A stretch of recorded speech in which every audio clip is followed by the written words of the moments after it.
Hello, everybody. It's Pastor Eric Simpson again, Roslynton Community Baptist Church. And I just want to thank everyone.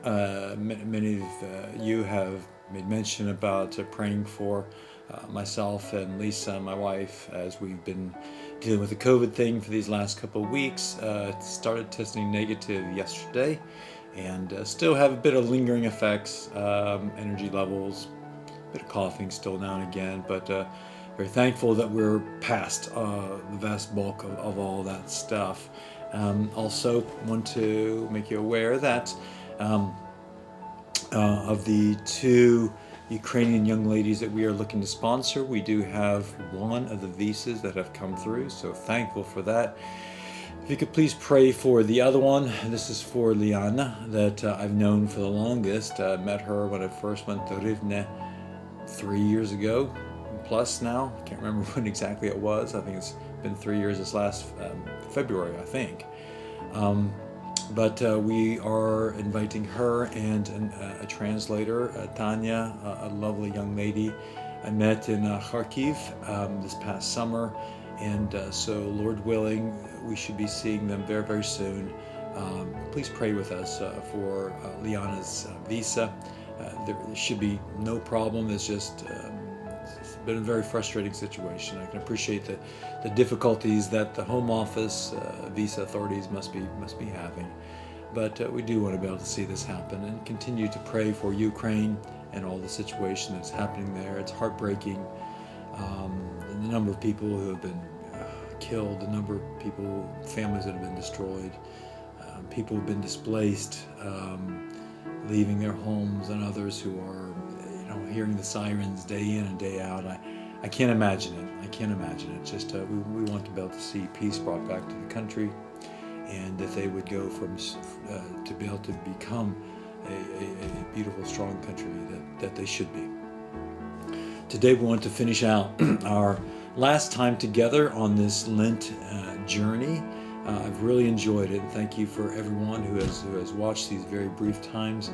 And today we want to, of all the things that we could talk about, and this will be the last time. We're looking at Easter Sunday, Resurrection Sunday, this coming Sunday, and we want to just touch on the resurrection today. I don't know if it's proper to look at the resurrection before Sunday. That's okay. I like looking at the resurrection every day. By the way, it is my go-to place for encouragement.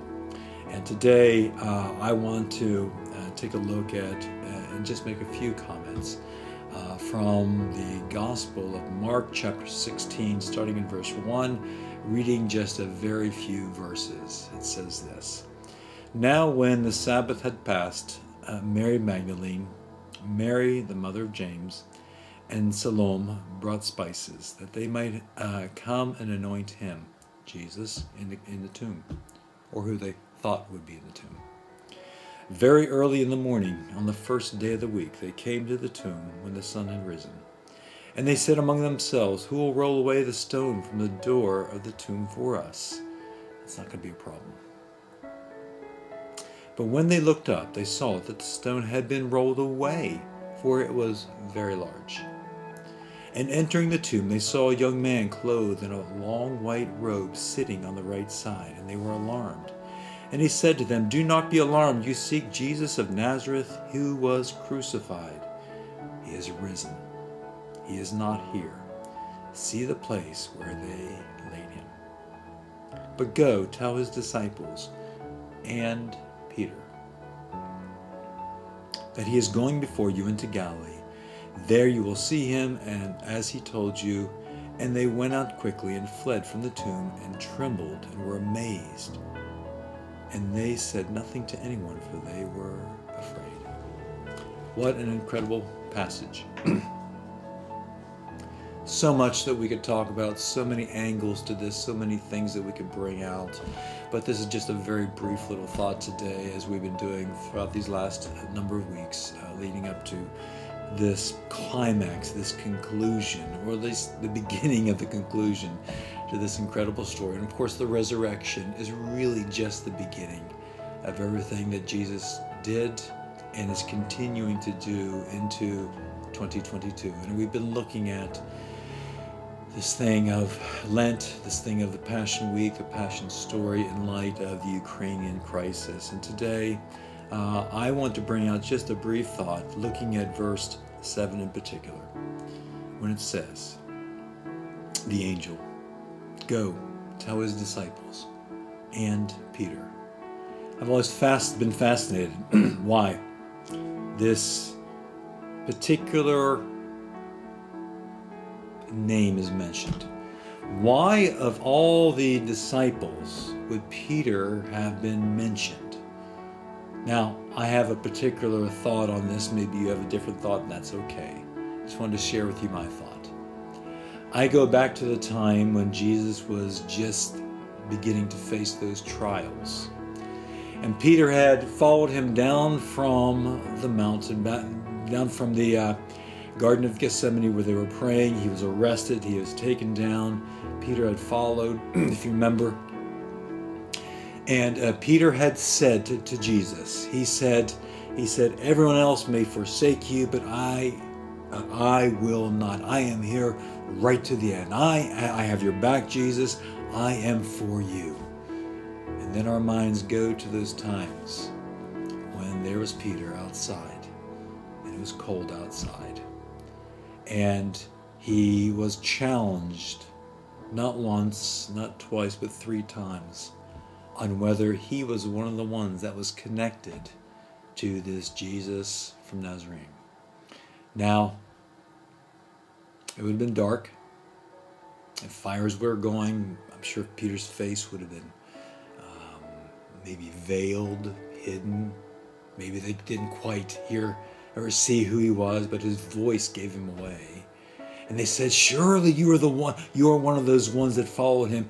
And he denied it, that he was. And then on that third time, it said that he had even sworn. Now, I'm not sure. I'm not saying necessarily that he cussed or said bad words, but it could have been more of a swearing, as in a swearing, a promise that he was not one of these ones. The point is that he denied that he even knew Christ. Now, remember, Jesus said, Peter, he said, be careful what you say. Because he says, before the cock crows, you're going to deny me 3 times. And Jesus said this would happen. And then that bit, that as that cock crowed, one of the accounts of the Gospels said that as Jesus was there in the trials and all those things, that they must have been within eyesight, because Peter looked over to Jesus, Jesus looked over to Peter, and then Peter left, crying, weeping for what he had done. Now, I'm sure in Peter's mind, he thought in his mind that I've blown it. Look what I've done. I'm sure that there's no way that Jesus would ever forgive me. There's no way that I'd ever be accepted back. I've done the worst thing ever. I've denied the one that I've followed for 3 years. I've denied the one that has loved me so much. I denied the one that is giving himself for me, dying on that cross. I'm absolutely sure that Peter would have had these sort of thoughts going through his mind. Now, when this angel said to these ladies, he said, make sure you tell the disciples and Peter. I'm sure this was the message that God wanted to send, that Jesus wanted to send to Peter. Tell the disciples and make sure you give special mention to Peter. Peter, I want you to meet me there as well.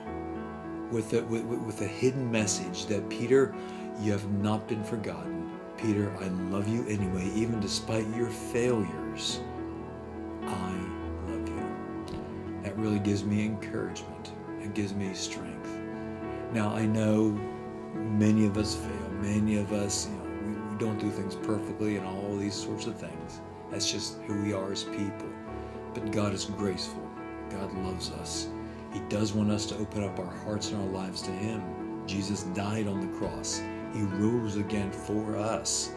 Now, I want to make sure everyone truly understands who's watching this, that just because you're a human and you're alive today, yes, God loves you. Does that mean everyone is a Christian? Does that ever mean everyone is going to heaven? No. Jesus died for the world, but only those whose hearts are open and who has received his free gift of salvation, of that forgiveness of sin, will have your sin forgiven. So it could be as simple as a prayer of, God, I understand that I am a sinner. I receive the gift of forgiveness that you have given to me in my life, and I want to thank you for that. Help me to live for you. It could be a simple receiving of the gift like that. And for all of our Ukrainian friends who are right now struggling and wondering where this is all going, Jesus went through some very, very dark times, as did those disciples, as did Peter. And there is a bright spot out there. There was the day of the resurrection.